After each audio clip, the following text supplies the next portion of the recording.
जिनका रूप निराकार ज्ञान गम्य तथा पर है, जो न स्थूल न सूक्ष्म न उच्च ही है, तथा जो योगियों के द्वारा अंतःकरण से चिंत्य हैं, ऐसे स्वरूप वाले लोककर्ता आपको नमस्कार है।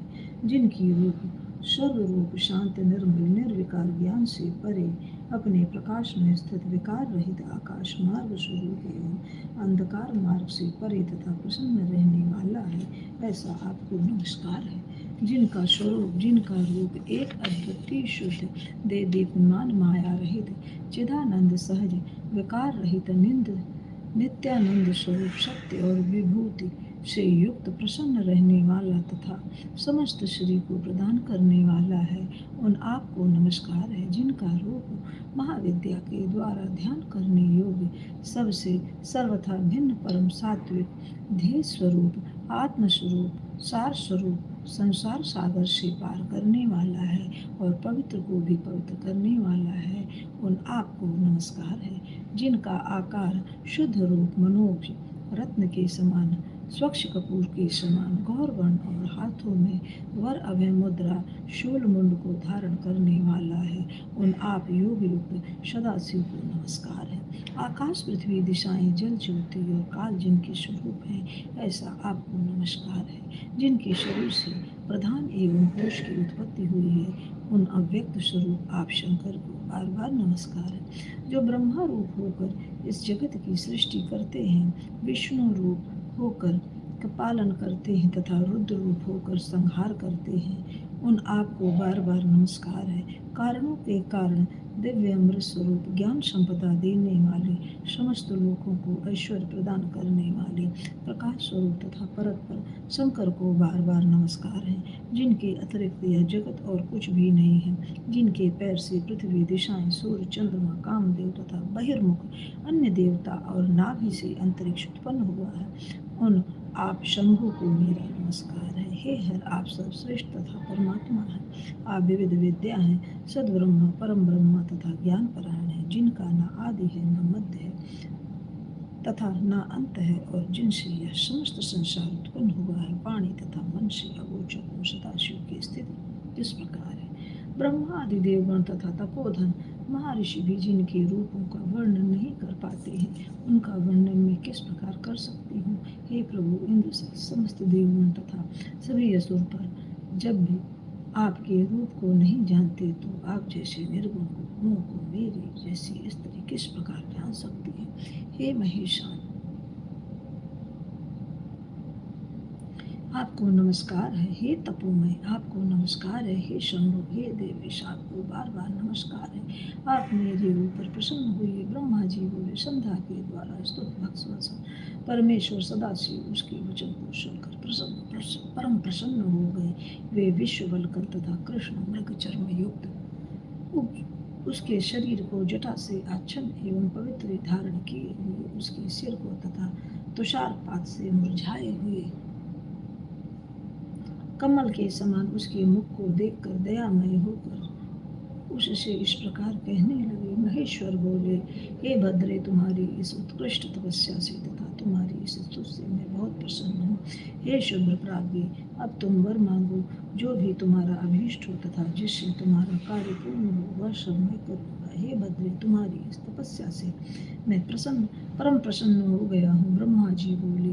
महेश्वर का वचन सुनकर संध्या बड़ी प्रसन्न हुई और उन्हें बार बार प्रणाम कर इस प्रकार कहने लगी। संध्या बोली, हे महेश्वर, यदि आप प्रसन्नतापूर्वक वर देना चाहते हैं, यदि मैं आपसे वर प्राप्त करने योग्य हूँ तथा यदि मैं उसे पाप से सर्वथा विशुद्ध हो गई हूँ, और हे देव, यदि आप इस समय मेरे तब से प्रसन्न हैं, तो पहले मैं यह वर मांगती हूँ, उसे दीजिए। हे देवादिदेव, इस आकाश तथा पृथ्वी में उत्पन्न होते ही कोई भी प्राणी सद्य काम युक्त ना हो। हे प्रभु, मैं अपने आचरण से तीनों लोकों में इस प्रकार प्रसिद्ध हूँ, जैसे और कोई दूसरी स्त्री ना हो। और एक और वर मांगती हूँ, मेरे द्वारा उत्पन्न की गई कोई भी संतति काम होकर पतित ना हो। और हे नाथ, जो मेरा पति हो वह भी मेरा अत्यंत सहृद बने। मेरे पति के अतिरिक्त जो कोई भी पुरुष मुझे सकाम दृष्टि से देखे, उसका पौरुष नष्ट हो जाए और वह नपुंसक हो जाए।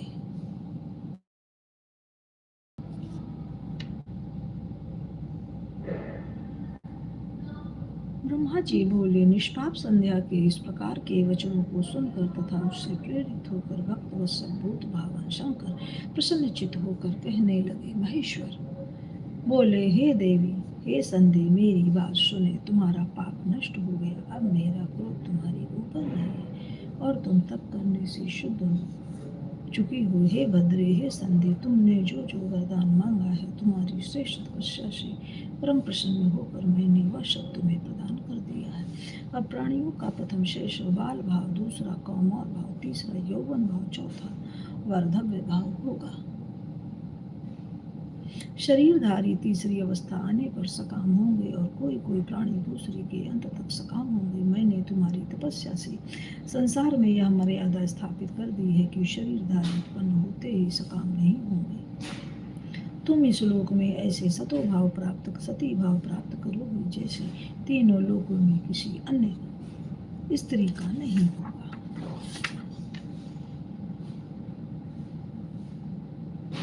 तुम्हारे पति के अतिरिक्त जो तुमको सकाम दृष्टि से देखेगा वह तत्काल नपुंसक होकर दुर्बल हो जाएगा। तुम्हारा पति महान भाग्यशाली तपस्वी तथा रूपवान होगा। वह तुम्हारे साथ 7 कल्पों तक जीवित रहेगा। इस प्रकार तुमने जो जो वर मुझसे मांगे हैं उन सभी वरों को मैंने प्रदान किया। अब मैं तुम्हारे जन्मांतर की कुछ बातें कहूँगा।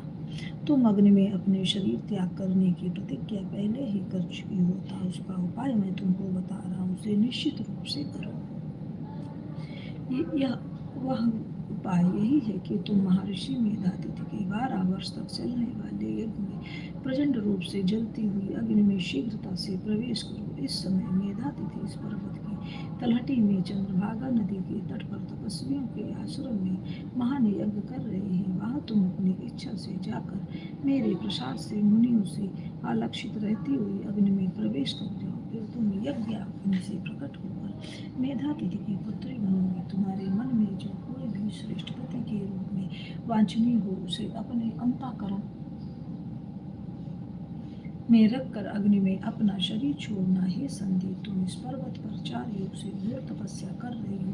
कृतयुग के बीत जाने पर और त्रेता का प्रथम भाग आने पर दक्ष की जो शील संपन्न कन्या उत्पन्न हुई है वे यथा युग विवाहित हुई। उनमें से उन्हें 27 कन्याएं चंद्रमा को विवाह विधि द्वारा प्रदान की, किंतु चंद्रमा उन सभी को छोड़कर रोहिणी में प्रीत करने लगा। इस प्रकार जब दक्ष ने क्रोध से चंद्रमा को शाप दे दिया तब सभी देवता तुम्हारे पास आए थे। हे संधि, उस समय तुम मेरा ध्यान कर रही थी, इसलिए वे देवगण जो ब्रह्मा जी के साथ आए हुए थे तुमने उनकी तरफ देखा नहीं, क्योंकि तुम आकाश की ओर देख रही थी। अब तुम मेरा दर्शन प्राप्त कर लिया। तब ब्रह्मा जी ने चंद्रमा के शाप को दूर करने के लिए इस चंद्रभागा नदी का निर्माण किया है। उसी समय यहाँ मेधातिथि उपस्थित हुए। तपस्या में उनके समान ना तो कोई है, ना कोई होने वाला और ना कोई हुआ है। उन्होंने ही इस चंद्रभागा नदी के तट पर विधि पूर्वक ज्योतिष्टोम यज्ञ का आरंभ किया। यहाँ अग्नि प्रज्वलित हो रही उसी में अपने शरीर को छोड़ा। इस समय तुम अत्यंत पवित्र हो, तुम्हारी प्रतिज्ञा पूर्ण हो। हे तपस्विनी, अपने काल की सिद्धि के लिए मैंने यह विधि बताई रहता। हे महाभागे, तुम यहाँ मुनि के यज्ञ में जाओ और इससे करो। इस प्रकार वे देवेश उसका हित करके वहीं अंतर ध्यान हो गए। इस प्रकार श्री महापुराण के अंतर्गत द्वितीय रथ संहिता के द्वितीय सती खंड में संध्या चरित्र वर्णन नामक 6ठा अध्याय संपूर्ण हुआ। नमः पार्वती पतये शिव हर हर हर महादेव। बस आज का समापन मित्रों, मिलते हैं नेक्स्ट वीडियो में। आप लोग सुनिए, श्रवण कीजिए शिवपुराण की कथा को, इसका लाभ लीजिए। तब तक हर हर महादेव। चैनल को like and subscribe and share करें। अपना प्यार दें, प्यार भरा कमेंट दें। जिन्होंने कमेंट किया उनको बहुत बहुत धन्यवाद, बहुत बहुत साधु।